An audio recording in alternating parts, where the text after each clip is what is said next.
We are here with Jyrki. All pronounce it right, Jyrki. Jyrki. Yeah. Okay. Someone warned me about that. Okay, a few days ago and I forgot already. It's really hard to pronounce for some Jyrki. people. Yeah, exactly. That's pretty close. From the 69 Eyes. Here I am. And they're playing tonight at the live club here in Trezzo in Italy. And we turn it to that club when we are on stage. Well, that sounds like a cool plan. Yeah. So how is the tour doing?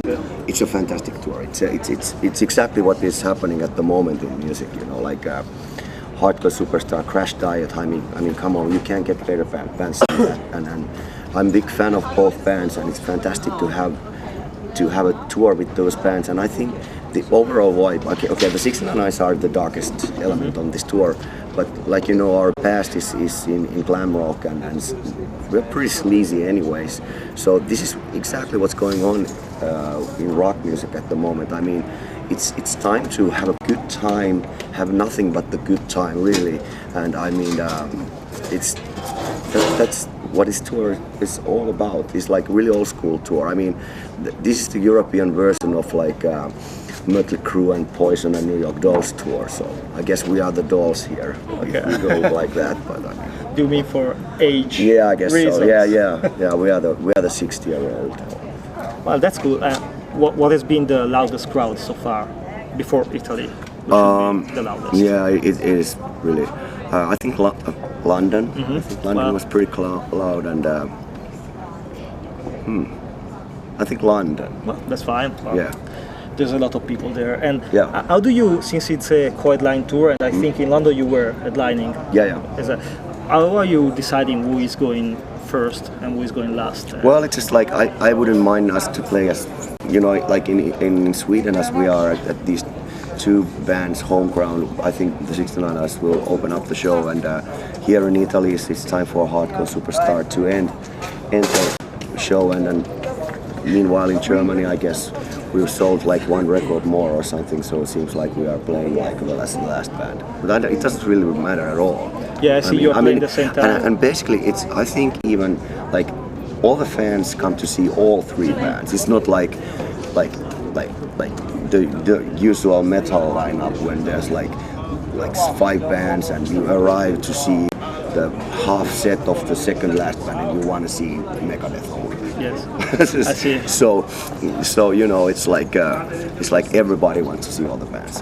That's really cool because I think all of us are really equal as when it comes to quality, excitement, and you know, like cool vibes. I see. And well, since you are playing with two straight, more or less, glam rock bands, were you kind of inspired to put balls out glam rock songs in your set list? Yeah, actually we're like playing like a couple of old school songs as well, like from our Savage Garden album on this set, and we also but on the other hand we also include like our let's say most epic songs on the set, like Sister of Charity, which is huge in our terms at least, huge epic ballad, just to make it a little bit different, I mean, from the other bands. So that's the idea. I see. Well, since we were talking about the New York Dolls, which I saw yesterday, and they are still rocking at 60. Yeah. Do you see yourself still rocking at 60, or you are thinking that maybe you will retire, or can someone retire? I don't really see that, but in the end, I probably end up in the corner of some pub, trying, you know, playing some Elvis and Doors. But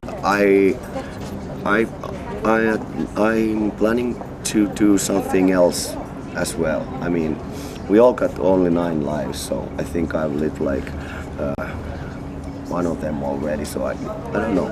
I don't know what the future brings, of course. But I mean, even though what I said, like well, I'm gonna do this like a couple of more years and then I'm gonna disappear. I probably end up like by the perilous shares in some bar playing Doors acoustically and singing Elvis. I see. I don't know, unrecognizable or something with a long beard. I see. So do you find it tiresome to go on tour after tour after tour, or well, you still enjoy that? You can cope with it? It's insane way of living.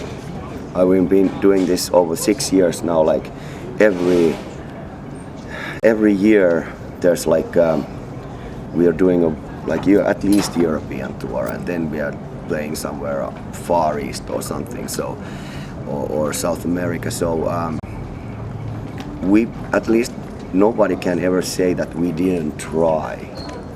We really are pushing the 69 Eyes as further as we can and see what it brings for us. We really tried.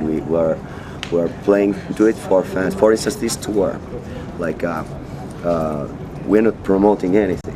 We're just here like ourselves. And on the other hand, this tour, when we thought that what are we going to play on this tour, we asked from fans like what songs you want to hear. So we actually printed out like a few pages from Facebook that they answered, and then we went through the set list. So this tour, for instance, is purely for fans. I mean, maybe you've seen us last year when we promoted the last album, Back in Blood, but now we are just doing this for fans, and we are playing like, let's say, the most fan-friendly set list ever. We are not just like we're not like representing the 69 Eyes, let's say, for new audience. We are just doing this for fans and purely fans, because I expect that people who come to see us right now, they already know us and they want to probably hear the song that we didn't play for last 5 years to promote the current record. So, you know, we're actually,